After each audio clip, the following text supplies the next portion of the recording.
అది train tickets కానివ్వండి, flights tickets కానివ్వండి, ఇక వేరే ఏదన్నప్పటికీ కూడా మనం ఏదైనా సర్వీస్ ఉందా మీ దగ్గర అంటే కంపల్సరీగా ఉంది అనేటువంటి విధానం అనేటువంటి తీసుకొచ్చి ఈ రోజున కొన్ని వేల మంది ప్రజలకు ఏంటంటే సర్వీసెస్ అందించడం జరుగుతుంది. Bhaskar travels, Pratibha school road మరియు Bosubomma centre, Jangareddygudem. Welcome to smart TV news. నేను రేవతి. ఈ వార్తలను మీకు అందిస్తున్న వారు మొబైల్ రంగంలో రారాజు Simhadri mobile world, Jangareddygudem.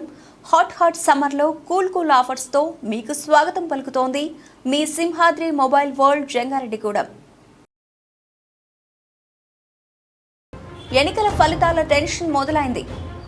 Why not 175 అంటూ వైసీపీ వచ్చే ఫలితాల్లో ఫ్యాన్ కనుమరుగైపోతుందని టీడీపీ ధీమాగా ఉన్నారు. ఎన్నికల ప్రచారం ఒత్తిడి నుంచి ఉపశమనం పొందేందుకు చాలా మంది అభ్యర్థులు తీర్థయాత్రలు, విహారయాత్రలకు వెళ్లారు. సరిగా వారం రోజుల అభ్యర్థుల జాతకాలు బయటకు రానున్నాయి. దీంతో అందరి గుండెల్లో టెన్షన్ మొదలైంది. విహారయాత్రలను ముగించుకోండి, నియోజకవర్గాలకు వచ్చేయండి, కౌంటింగ్ ఏర్పాట్లు చూసుకోండి అని పార్టీ నాయకత్వాలు అభ్యర్థులపై ఒత్తిడి తెస్తున్నాయి. టెన్షన్లో నుంచి అటెన్షన్లోకి రావాలని వారి అధిష్టానాలు పిలుపునిచ్చాయి. ఏలూరు పార్లమెంటు పరిధిలోని 7 నియోజకవర్గాల్లో ఉత్కంఠ నెలకొంది.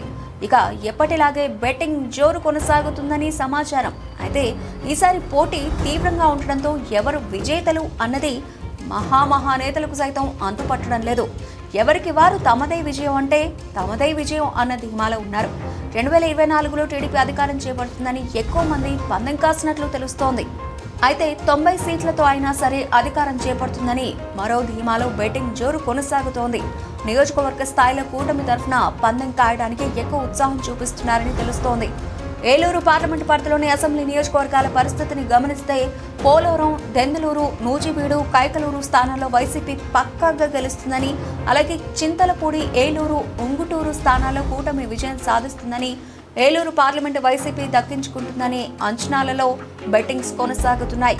ఉమ్మడి పశ్చిమ గోదావరి జిల్లాలో మొత్తం 15 స్థానాల్లో వైసీపీ 7 స్థానాలు పరిమితం కాబోతోందని, మిగిలిన 8 స్థానాలు కూటమి కైవసం చేసుకుంటుందని బడా నాయకులు సైతం పందానికి సై అంటే సై అంటున్నారు. ఇక జూన్ 4వ తేదీన జరగనున్న ఓట్ల లెక్కింపు కార్యక్రమాన్ని విజయవంతంగా నిర్వహించేందుకు అవసరమైన ముందస్తు ఏర్పాట్లను పగడ్బందీగా చేసుకోవాలని భారత ప్రధాన ఎన్నికల కమిషనర్ శ్రీ రాజీవ్ కుమార్ ఆదేశించారు. ఎన్నికల ఫలితాల ప్రకటన విషయంలో ఏమాత్రం జాప్యం చేయకుండా భారత ఎన్నికల సంఘం మార్గదర్శకాలను పాటిస్తూ త్వరితగతిన ఖచ్చితమైన ఫలితాలను ప్రకటించాలన్నారు. 5 దశల్లో ఎన్నికలు జరిగిన రాష్ట్రాల సీఈఓలు, జిల్లాల ఎన్నికల అధికారులతో ఎలక్షన్ కమిషనర్లు జ్ఞానేష్ కుమార్, డాక్టర్ సుఖ్బీర్ సింగ్లతో కలిసి సోమవారం ప్రధాన ఎన్నికల commissioner Rajiv Kumar video conference నిర్వహించి ఓట్ల లెక్కింపుకు చేస్తున్న ఏర్పాట్లను సమీక్షించారు. అన్ని బ్రాండెడ్ మొబైల్స్, బ్రాండెడ్ టీవీలు ఒకే ధరలో ఒకే చోట లభించే షోరూమ్ సింహాద్రి మొబైల్ వరల్డ్, మసీద్ ఎదురుగా బోసుబొమ్మ సెంటర్, జంగారెడ్డిగూడెం.